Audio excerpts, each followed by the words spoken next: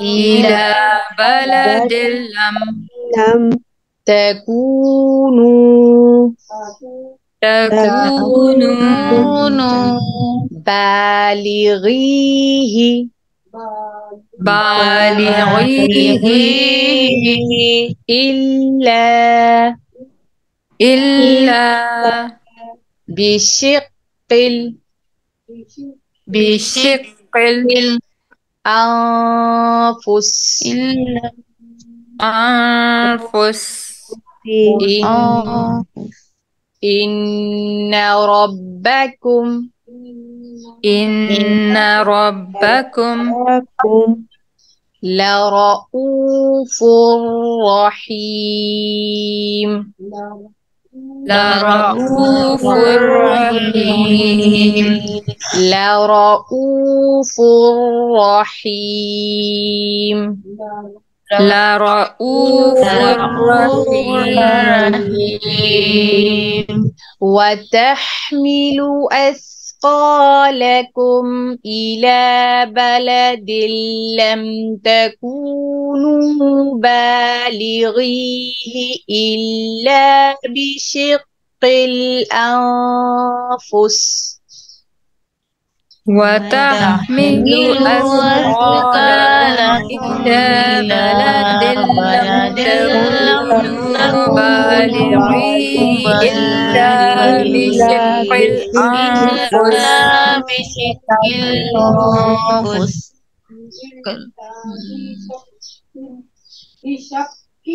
بشق الأنفس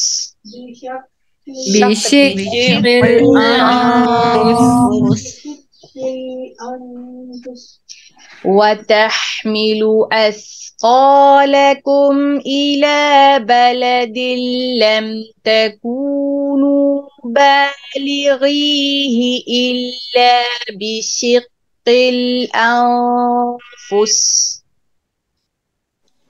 وتحمل أثقالكم إلى بلد لم تكونوا بالغيه إلا بشق الأنفس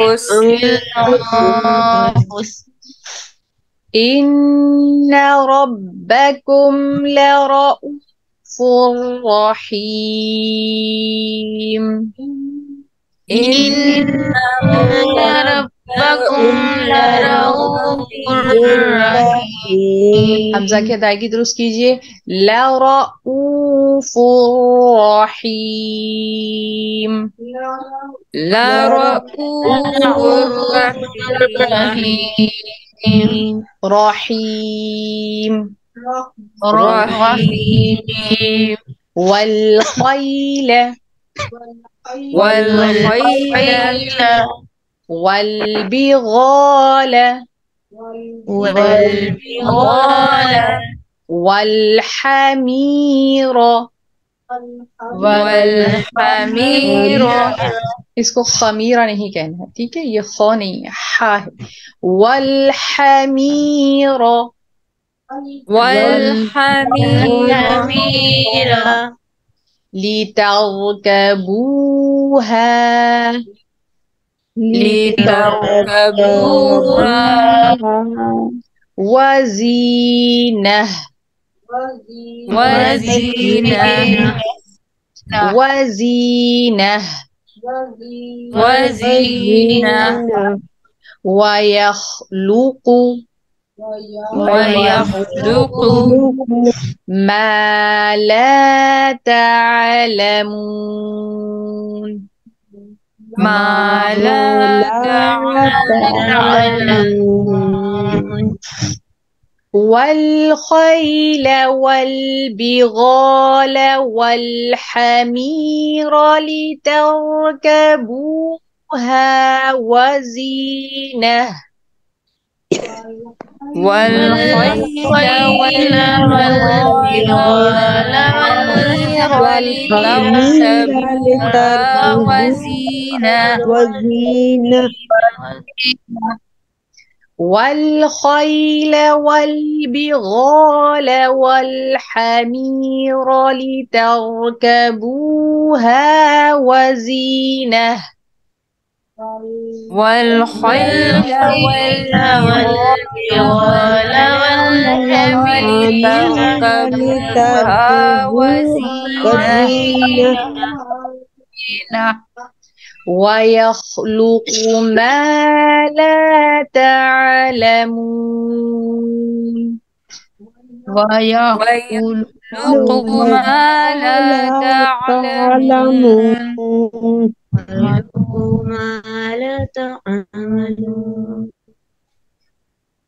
ويخلق ما لا تعلمون. ويخلق ما لا تعلمون.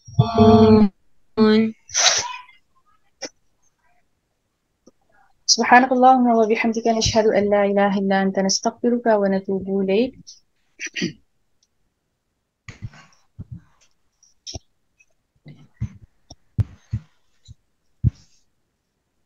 اسم کی علامات ہم پڑھ رہے تھے،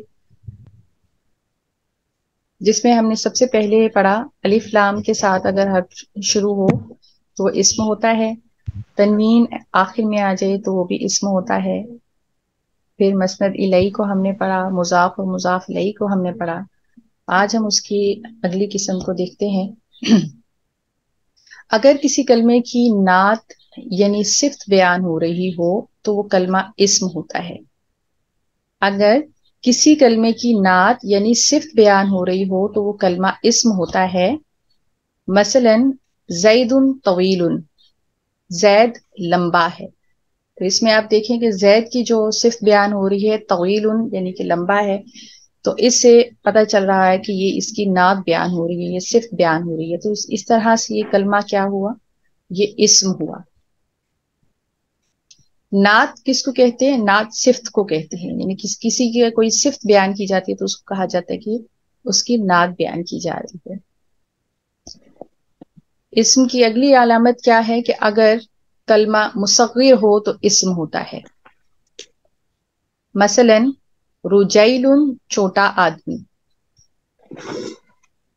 مصغر کو تصغیر بھی کہتے ہیں، یہ صغیر سے ہے جس کے معنی چھوٹا ہونے کے ہیں.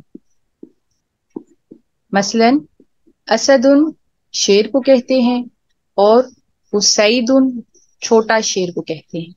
اسی طرح رجیل چھوٹا آدمی اور اسید چھوٹا شیر. تو جو کلمہ مصغر ہوگا تو پھر وہ کلمہ بھی اسم کے اندر ہی انکلوڈ ہوگا. اپنا لیسن ہم سٹارٹ کرتے ہیں اور ہوپ فلی ہم اس میں سے اسم کے علامات کو ڈھونڈیں گے. آپ کا لیسن یہی ہے کہ جتنی بھی اسم کے علامات ہم پڑھ چکے ہیں ان سب کو آپ نے تلاش کرنا ہے اور اس کو اچھے طریقے سے ہوم ورک کر کے سینڈ کرنا ہے. آگے بڑھتے ہیں. سورۃ النحل ہم پڑھ رہے تھے. اعوذ باللہ من الشیطان الرجیم بسم اللہ الرحمن الرحیم.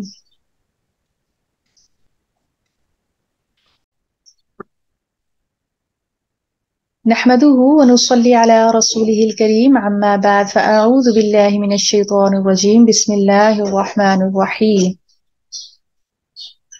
آیت نمبر 5 سے آج ہم اپنا لیسن سٹارٹ کریں گے کیونکہ یہاں سے مویشی جانوروں کا ذکر شروع ہوتا ہے سورۃ النحل کے اندر. والانعام اور چوپائے خلقہا اسی نے پیدا کیا ان کو، لکم تمہارے لیے، فیہا ان میں، دفء گرمی کا سامان ہے، ومنافع اور بہت سے فائدے ہیں، ومنہا اور ان میں سے تأکلون تم کھاتے ہو. اللہ تعالیٰ نے انسان کے لیے اس کی تمام ضروریات کو پوری کرنے کے لیے اللہ تعالیٰ نے مویشی جانوروں کو پیدا فرمایا، اور یہ اللہ تعالیٰ کی کمال رحمت ہے کہ اللہ تعالیٰ نے انسانوں کے اوپر رحم فرمایا اور مویشی جانوروں سے ان کو طرح طرح کے فوائد حاصل ہوئے. سورۃ الانعام میں انہی فوائد کا ذکر اللہ تعالیٰ نے فرمایا اور 8 قسم کے مویشی جانوروں کا اللہ تعالیٰ نے ذکر فرمایا جن سے ہم اپنے کھانے پینے کی ضروریات پوری کرتے ہیں اور اپنے لباس کی ضروریات پوری کرتے ہیں، اپنی سفری ضروریات پوری کرتے ہیں. تو یہاں پہ بھی اللہ تعالیٰ نے مویشی جانوروں کے ذریعے سے جو ہمیں فوائد پہنچائے ان کو اللہ تعالیٰ یہاں پر بیان فرما رہے ہیں. یہاں پر بیان فرمانے کا کیا مقصد ہے؟ تاکہ ہم ان مویشی جانور کو دیکھ کر یہ جان سکیں کہ ہمارا خالق اور ہمارا مالک کس قدر قدرت والا ہے جس نے ہمارے لیے ان جانوروں کو مطیع اور فرما بردار بنا دیا ہے. اللہ تعالیٰ فرماتے ہیں لکم فیہا دفء، اس میں تمہارے لیے گرمی کا سامان ہے. دفء دراصل کہتے ہیں کپڑے کو، تو یہ پھر گرم کپڑے ہوئے. تو ان کے ذریعے سے ہم سردی اور ٹھنڈ سے بچنے کے لیے اون سے ہم اپنے کپڑے بناتے ہیں، گرم کپڑے بناتے ہیں، گرم شالز بناتے ہیں. تو اللہ تعالیٰ نے ان کے ذریعے سے ہمیں گرم کپڑے عطا فرمائے تاکہ ہم اپنے آپ کو سردی سے بچا سکیں. وہ منافع اور بھی طرح طرح کے اللہ تعالیٰ نے فوائد ہمارے لیے پیدا فرمائے ہیں. اور وہ کون سے فوائد ہیں جو بیسیکلی ہم دیکھتے ہیں مویشی جانوروں سے ہم حاصل کرتے ہیں؟ تو اس میں تو سب سے پہلی چیز یہ کہ پینے کی چیزیں جیسے دودھ ہم مویشی جانوروں سے حاصل کرتے ہیں، کھانے کی چیزیں جیسے گوشت حاصل کرتے ہیں، ہڈی حاصل کرتے ہیں، انہی کی چربی سے ہم اپنے لیے گھی بناتے ہیں اور ان کو ہم اپنی سفری ضروریات کے لیے استعمال کرتے ہیں. اسی طرح ہم ان کی نسل حاصل کرتے ہیں، یعنی کہ یہ تجارت کے اندر بھی ہمیں طرح طرح سے نفع بخش چیزیں پہنچاتے ہیں. اسی طرح اگر آپ یہاں پر دیکھیں کہ اللہ تعالیٰ یہاں پر فرما رہے ہیں وہ منافع، اور اگر آپ اس کے اوپر غور کرتے ہوئے چلے جائیں تو آپ کو پتہ چلے گا کہ اللہ تعالیٰ نے اس میں طرح طرح کے ہمارے لیے فائدے رکھے ہوئے ہیں ان مویشی جانوروں کے اندر. اور نہ صرف کھانے پینے کے اور اوڑھنے پہننے کے حوالے سے بلکہ ہماری جذباتی تسکین کے لیے بھی اللہ تعالیٰ فرماتے ہیں وَلَكُمْ اور تمہارے لیے فیہا ان میں جمال شان ہے، حینا جس وقت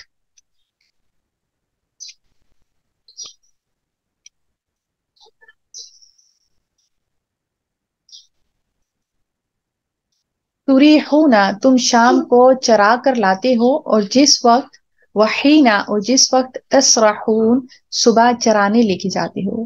یعنی کہ یہ بھی ایک اللہ تعالیٰ کا کمال آپ پہلے کہ انسان کے اوپر ایک احسان ہے کہ ایک جذباتی تسکین بھی اللہ تعالیٰ نے ان جانوروں کے ذریعے سے انسان کو عطا فرمائی ہے، اور کس قدر خوبصورت وہ منظر لگتا ہے جس وقت مویشی جانور صبح کو اپنی چراگاہ میں چرنے کے لیے جاتے ہیں، اور پھر شام کے وقت جب وہ ان کو چرا کر واپس لے کر آتے ہیں تو اس وقت تھنوں سے بھرے ہوئے، کھوک والے اور اونچی اونچی کہانوں والے کتنے بھلے اور کتنے خوبصورت انسان کو محسوس ہوتے ہیں، اور کتنی جذباتی تسکین محسوس کرتا ہے ان سے۔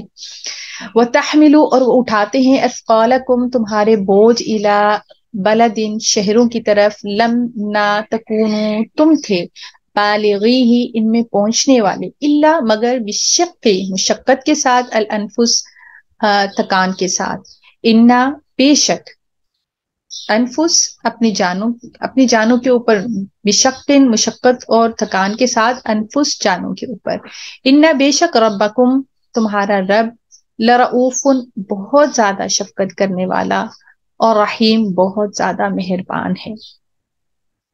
تو اللہ تعالیٰ نے جانوروں کو پیدا فرمایا، تو اللہ تعالیٰ یہاں پر بیان فرما رہے ہیں کہ پیچھے تو ہم نے ان کی بہت ساری چیزیں دیکھی کہ وہ ہمیں کس کس طریقے سے فیسیلیٹیٹ کرتے ہیں، یہ مویشی جانور، اور ان سے ہم کیسے کیسے فائدے حاصل کرتے ہیں۔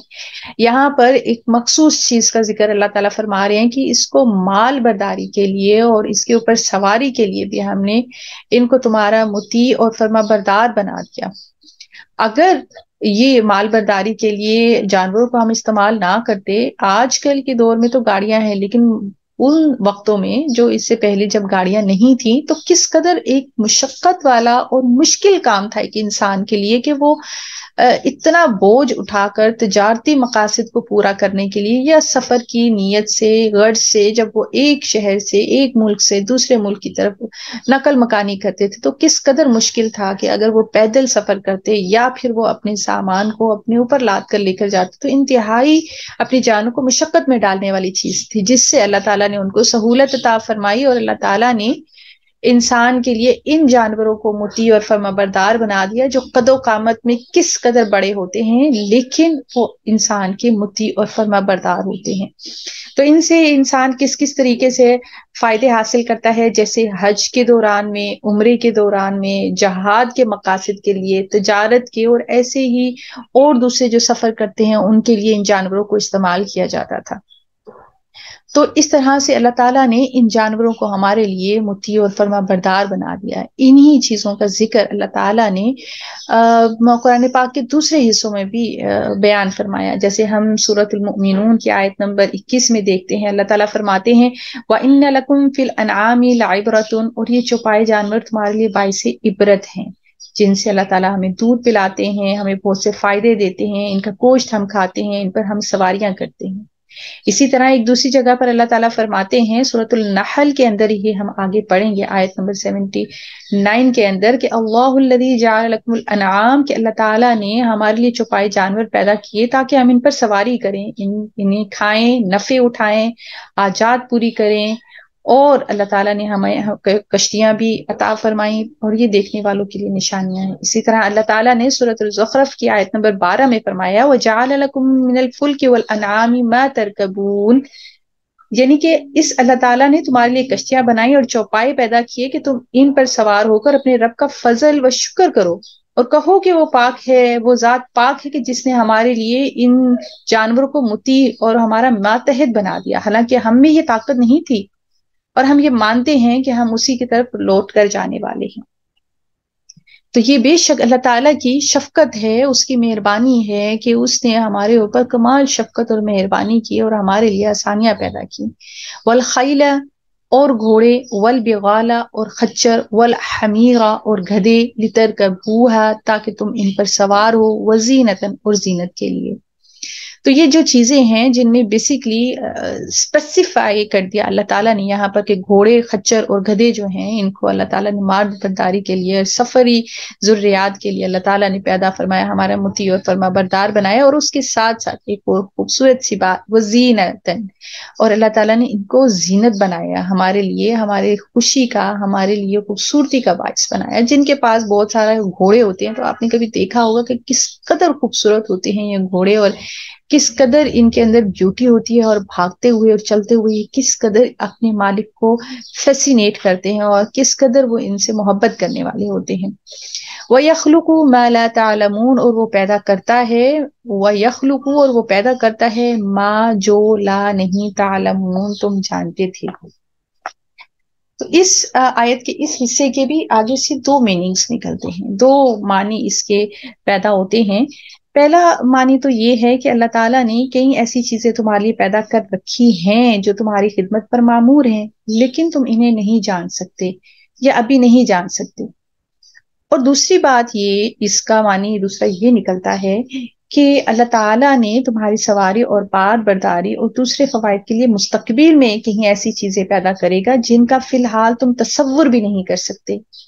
مثلا سواری کے لیے اللہ تعالیٰ نے اب آپ دیکھیں تو بسیں, ریل گاڑیاں, ہوائی جہاز پیدا کر دی ہیں, اور معلوم نہیں کہ آئندہ بھی وہ کیا کچھ پیدا کرے گا. حالانکہ آپ یہ دیکھ لیں کہ یہی حال زندگی کے دوسرے شعبوں میں ہے کہ نت نئی ایجادات جو ہیں وہ ہو رہی ہیں, اور اللہ تعالیٰ یہ بہتر جانتا ہے کہ آئندہ آنے والے دنوں میں اللہ تعالیٰ ہماری سہولت کے کیسے کیسے انتظامات اللہ تعالیٰ نے کر کے رکھے ہوئے ہیں, اور اللہ تعالیٰ ہمیں کیا کچھ دکھانے والا ہے اور کیا کچھ وہ کریٹ کرنے والا ہے, کیا کچھ وہ بنانے والا ہے ہمارے لیے. ان چیزوں کو ہم نہیں جانتے ہیں, اللہ تعالیٰ ہی ان کو جانتا ہے, اور اللہ تعالیٰ جب چاہتا ہے ان کا علم ہمیں عطا فرما دیتا ہے.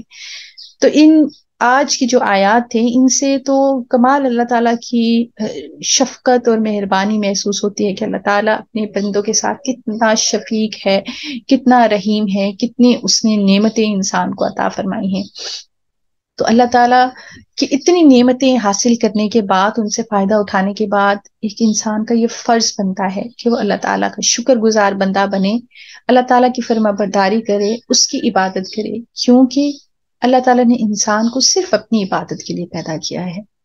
اللہ تعالیٰ کی عبادت, اللہ تعالیٰ کی فرما برداری اللہ تعالیٰ ہم سب کو نصیب فرمائے. وآخر دعوانا ان الحمد للہ رب العالمین. سبحان ربک رب العزت عما یصفون وسلام علی المرسلین والحمد للہ رب العالمین. السلام علیکم ورحمۃ اللہ وبرکاتہ.